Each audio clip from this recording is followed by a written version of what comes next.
అప్పుడెప్పుడో జడ్పీటీసీగా గెలిచాడు. అంతకుమించి ప్రత్యక్ష ఎన్నికల్లో దువ్వాడ శ్రీనివాస్ సాధించింది ఏమీ లేదు.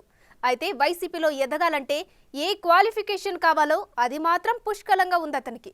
అదే నోటి దూకుడు. ముఖ్యంగా చంద్రబాబు, పవన్లను వ్యక్తిగతంగా దూషిస్తూ సొంత పార్టీలో హైలైట్ అయ్యాడు. పవన్ వైవాహిక జీవితం గురించి పదే పదే విమర్శలు గుప్పించి జగన్ దగ్గర మంచి మార్కులు కొట్టేశాడు. దాంతో జగన్ ఏరి కోరి అతన్ని ఎమ్మెల్సీని చేశాడు. ఇప్పుడు అలాంటి దువ్వాడ ఫ్యామిలీ లైఫ్ రచ్చకెక్కింది. కన్న కూతురే అతనిపై విమర్శలు గుప్పిస్తుంది. దాంతో జన సైనికులతో పాటు నెటిజన్లకు అతను ఓ రేంజ్లో టార్గెట్ అవుతున్నాడు.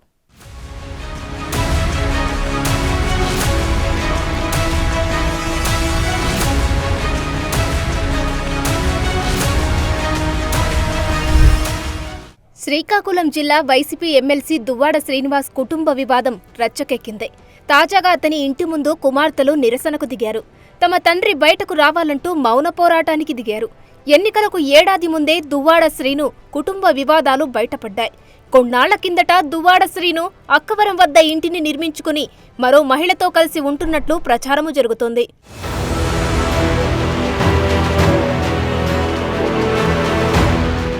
వైసీపీ ప్రభుత్వ హయాంలో టీడీపీ, జనసేన నాయకులపై మితిమీరిన నోటి దురుసుతో విమర్శలు చేసిన దువ్వాడ శ్రీనుకు 2021లో జగన్ ఎమ్మెల్సీ పదవి కట్టబెట్టారు. కాంగ్రెస్తో పొలిటికల్ ఎంట్రీ ఇచ్చిన అతను 2001లో శ్రీకాకుళం జిల్లా యువజన కాంగ్రెస్ కార్యదర్శిగా, 2006లో జడ్పీటీసీగా గెలిచి శ్రీకాకుళం జిల్లా పరిషత్ వైస్ చైర్మన్గా పనిచేశాడు. తర్వాత కాంగ్రెస్ పార్టీకి రాజీనామా చేసి చిరంజీవి ఏర్పాటు చేసిన ప్రజారాజ్యం పార్టీలో చేరి 2009లో జరిగిన అసెంబ్లీ ఎన్నికల్లో టెక్కలి నియోజకవర్గం నుండి పోటీ చేసి 3వ స్థానానికి పరిమితమయ్యాడు. తర్వాత వైసీపీలో చేరి 2014లో టెక్కలి ఎమ్మెల్యేగా, 2019లో శ్రీకాకుళం ఎంపీగా పోటీ చేసి ఓటమి మూటగట్టుకున్నాడు. జడ్పీటీసీగా తప్ప ఇంకెప్పుడు ప్రత్యక్ష రాజకీయాల్లో గెలవని దువ్వాడను అధికారంలోకి వచ్చిన 2 ఏళ్లకు జగన్ ఎమ్మెల్సీని చేశారు. మొన్నటి ఎన్నికల్లో మళ్లీ టెక్కలి అసెంబ్లీ సీటు ఇచ్చి తానే వచ్చి ప్రచారం కూడా నిర్వహించారు. అయినా దువ్వాడ 34.5 వేల ఓట్ల తేడాతో వరుసగా 4వసారి కూడా ఓటమి పాలయ్యాడు. ఎన్నికలకు ఏడాది ముందే దువ్వాడ శ్రీను కుటుంబ వివాదాలు బయటపడ్డాయి. అప్పట్లో జిల్లాకు వచ్చిన జగన్ టెక్కలి అసెంబ్లీ సీటును దువ్వాడ శ్రీనుకే ఇస్తున్నట్లు ప్రకటించారు. ఆ తర్వాత కొద్ది రోజుల్లోనే దువ్వాడ శ్రీను సతీమణి దువ్వాడ వాణి కొంతమందిని వెంటబెట్టుకుని జగన్ను కలిసి భర్తపై ఫిర్యాదు చేశారు.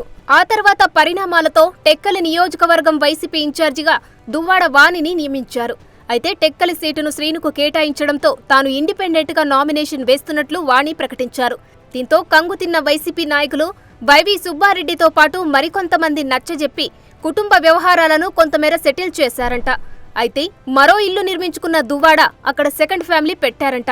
దువ్వాడ శ్రీను మరో మహిళతో ఉంటుండడంతో తమ సంగతేమిటో తేల్చాలంటూ కుమార్తెలు తాజాగా ఆందోళన నిర్వహించారు.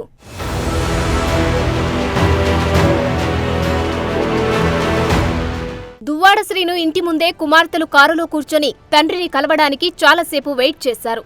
బయట నుంచి పిలిచినప్పటికీ సిబ్బంది గేటు తీయలేదు. దాంతో అతని కుమార్తె హైందవి మీడియా ముందుకొచ్చి ఆవేదన వ్యక్తం చేశారు. అర్ధరాత్రి వరకు నిరీక్షించినా తమ తండ్రి పట్టించుకోకపోవడం బాధ కలిగించిందని కన్నీరు పెట్టారు. అతన్ని తమతో కలవకుండా చేస్తున్నది మా నాన్నతో ఇంట్లో ఉంటున్న మహిళేనని, తమ తల్లిదండ్రులకు చట్టపరంగా విడాకులు కాలేదని ఆమె అంటున్నారు. డోర్స్ అవన్నీ లాక్ చేసుకొని లోపల ఉన్నారు. ఆ లేడీ కూడా అక్కడే ఉంది. మేము ఆయనతో మాట్లాడడానికి మాట్లాడడానికనే కాదు, మా డాడీతో కలిసి ఉన్నామని మేము వెళ్ళాము. బట్ మేము మెసేజెస్ చేసినా, ఫోన్ కాల్స్ చేసినా ఆయన లిఫ్ట్ చేయలేదు, దేనికి రెస్పాండ్ అవ్వలేదు. సో ఏంటి అంటే వాళ్ళు ఎప్పుడో ఒకప్పటికైనా డోర్ తీస్తారు కదా అని మేము బయట వెయిట్ చేస్తాం. నైట్ యాక్చువల్లీ నేను ఆఫ్టర్నూన్ 3 నుంచి నైట్ 1:30, 2 వరకు ఉన్నాను. బట్ వాళ్ళు ఎవరు రెస్పాండ్ అవుతారేమో అని మేము వెయిట్ చేసాం. అట్లీస్ట్ మా డాడీ అయినా నా పిల్లలు బయట ఉన్నారు కదా, లోపల పిలుస్తారనేమో అయినా వెయిట్ చేసాం. బట్ ఏం రెస్పాన్స్ ఆమెతో ఉండడమే రెస్పాండ్ అవుతుంది. చాలా మంత్స్ అవుతుంది. లాస్ట్ ఇయర్ నుంచి దూరంగానే ఉంటుంది. వెళ్ళాం లాస్ట్ ఇయర్ వినాయక చవితి అప్పుడు మాట్లాడడానికి వెళ్ళాం. అప్పుడు మా డాడీ వాళ్ళ బ్రదర్ అండ్ వాళ్ళ మదర్ ఏం చేశారంటే మమ్మల్ని లోపలికి రానివ్వకుండా మేమేదో వాళ్ళకి అటాక్ ఇస్తున్నాం అన్నట్టు క్రియేట్ చేసి మా డాడీతో కలవనివ్వకుండా చేశారు. ఎమ్మెల్సీ వ్యవహారంపై భార్య వాణి కూడా తీవ్రంగా స్పందించారు. దువ్వాడ శ్రీను ఎవరి ట్రాప్లో పడ్డారో తెలియదు కానీ తమ కుటుంబం రోడ్డున పడిందని ఆవేదన వ్యక్తం చేశారు.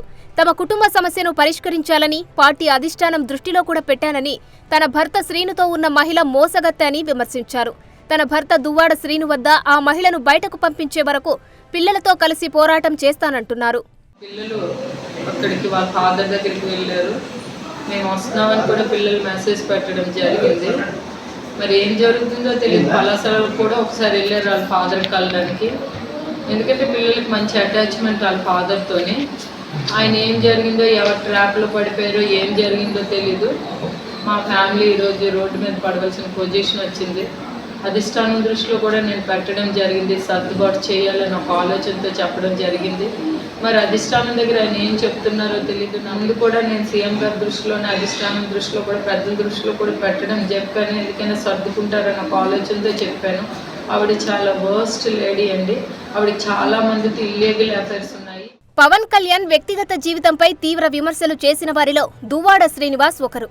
అప్పట్లో ఆయన వ్యవహారంపై మాట్లాడుతూ తెలుగువాడు ఏకపత్ని వ్రతుడిగా ఉండాలని, ఒకే స్త్రీతో సంసారం మన సాంప్రదాయం వంటి డైలాగులు బలంగానే పేల్చారు. కట్ చేస్తే ఇప్పుడు సదరు దువ్వాడ శ్రీనివాస్ సెకండ్ ఫ్యామిలీ వ్యవహారం ఇప్పుడు రచ్చరచ్చగా మారింది.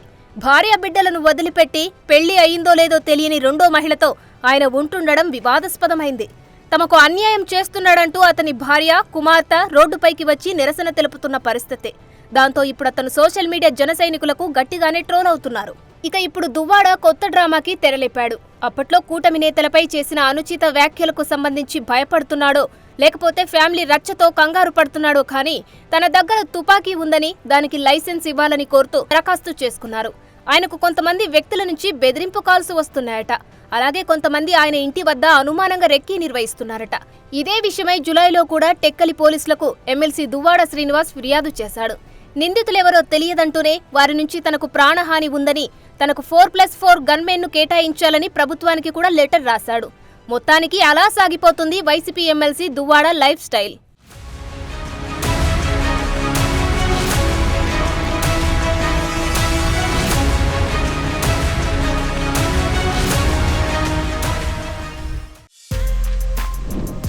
For more videos like this, subscribe Big TV channel.